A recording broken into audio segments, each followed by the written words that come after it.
What up, Coop Group? Welcome to Alliance War Season 35, War number 12, the final war of Season 35, where X5e goes against, yes, again, TCN. The last time we went against them, they got a donut in every single battle group, and they destroyed us without dying ever. So we're really hoping they don't zero us. It's our goal to zero them this time, completely just destroy them like they destroyed us. And we'll see how that turns out. So they banned Herc, of course, Ghost, and Torch. So my assignment was Warlock, Wet Magneto, and CGR with one fight each. 3 fights this war to finish out my Season 35 of the least amount of fights I've ever taken in a season, but still died once. So not very happy with that one death. But yeah, I'm moving pretty late compared to everyone else because I have 3 fights and I wasn't needed for energy. And I wasn't needed for WMags at all because they actually moved, and the WMags I was supposed to give, they ended up doing themselves. So I wasn't needed, although one of the fights they just didn't do with WMags, and I'm sure it would have been a little bit better with WMags. But I'm on Path 9 and Path 3. It's the first time ever I'm taking CGR into war. And it's a very exciting fight. I've seen Let 'em Taters do this fight. He destroyed it, so I knew that it would be a very good assignment. So yeah, I have WMags on this aarkus, which means that he's not going to shrug off my stuns with his awaken ability.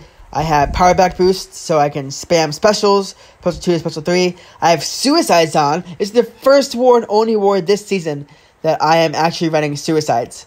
I did not want to use my units to run suicides this whole season. There were many occasions I could have used it, but it just wasn't needed. So I'm actually using suicides for all 3 of my champions this war because they all benefit from it. Even WMags because he's bleed immune. I think I only have half suicides on because I didn't want to die to this fight. But yeah, heavy attack first, light attack. I'm like, crap, don't activate dexterity. Oh, whew. If I activated dexterity, this would have done a lot less damage. But look at that damage. Power back, special 3, almost kills him. Boom. Now I wish I would have just thrown that before before recoil activated, but not a big deal. It's my only CGR fight. If I would have activated dexterity, I would have been in a bit more trouble, but it would have been fine. I thought I'd activate dexterity by dodging special 1. He was being a little bit passive, so it wasn't helpful. But KO'd. Super easy fight. Dead. On to the second fight of this war. I'm going to put on a tech boost. Not a power back boost, but a tech boost. Because on this next fight, if you do a power back boost, you're kind of screwed. Because of the... I think it's like indestructible 1. If you get a special 1, he goes indestructible for a certain amount of time, and you don't want a power back boost because of that. So this is also another hazard shift fight, and as you know, if you don't know, Warlock is not immune to incinerate. So I'm gonna wait out the incinerate phase. If I get backed up, I'm just gonna hit him, and I get really lucky. The RNG in this fight is really good. I hit him a few times when incinerate is active, and I don't get incinerated. So usually it's 100% you get incinerated. But yeah, so there goes feed him indestructible because I got passive bar of power. Trying to get to a special 2, not gonna work this time. Just blocking because it's my only Warlock fight, and I did like no damage. So yeah, repair if I want to, not a big deal. Super easy, and there goes that phase. Now I can throw a special 2 finally. Big combo to special 2.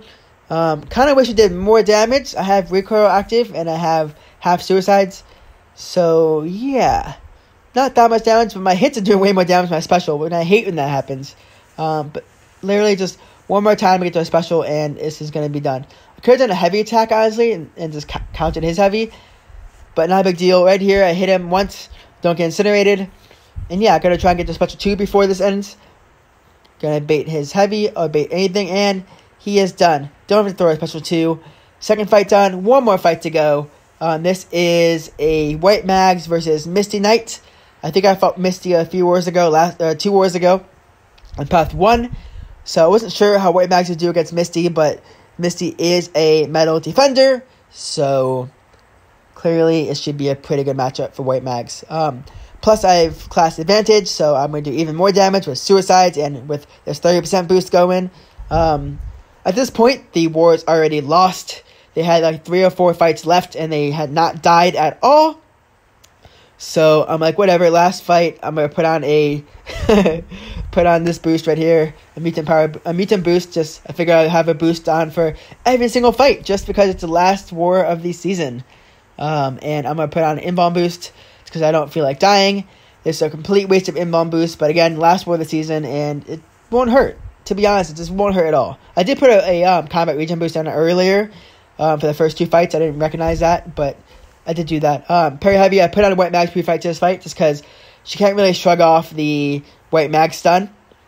She has a chance to shrug off debuffs. The more of her, I think it's the armor or the metal charges she gets, she can shrug, and then the more cryogenic charges she gets, she can evade. So I'd rather her not evade, especially on this node where she has 60% more chance to evade and she gets power.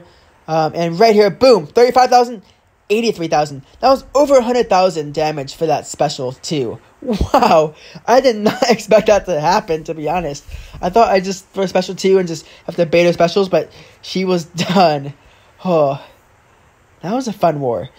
Granted, I only had 3 fights, and it was 2 fights in 1 fight. But yeah, that was a fun war, to be honest, just using attackers and just some fun fights. 3 fights this war, total of 50 fights this season, which is, I think, the least amount of fights I've ever had in any season. And if we divide that by 12 wars, that's what, like 4 fights per war, which is under the average of 5, maybe, if I can do my math correctly. So yeah, we lost this war to TCN. They got 0 against us. 0 against us again, the second time. Who does that? Who gets 2 donuts against you? I was so annoyed, and I was saying in like main chat, like, who zeros you twice in 1 season? It completely screwed us from getting top 10. Completely screwed us. So we finished in like 14th place, so we needed 13th place. So we needed 3 alliances below us in Masters to get docked to bring us to top 10. And it turned out that only 2 alliances in the top 10 got docked. The second and third place, MIBR, and that's right, TCN got docked. So we fought them twice this season. They defeated us twice, and they got docked. For whatever reason they got docked for, they cheated. And we lost our cheaters who... It just makes me so annoyed. They are the reason why we weren't top 10 Masters.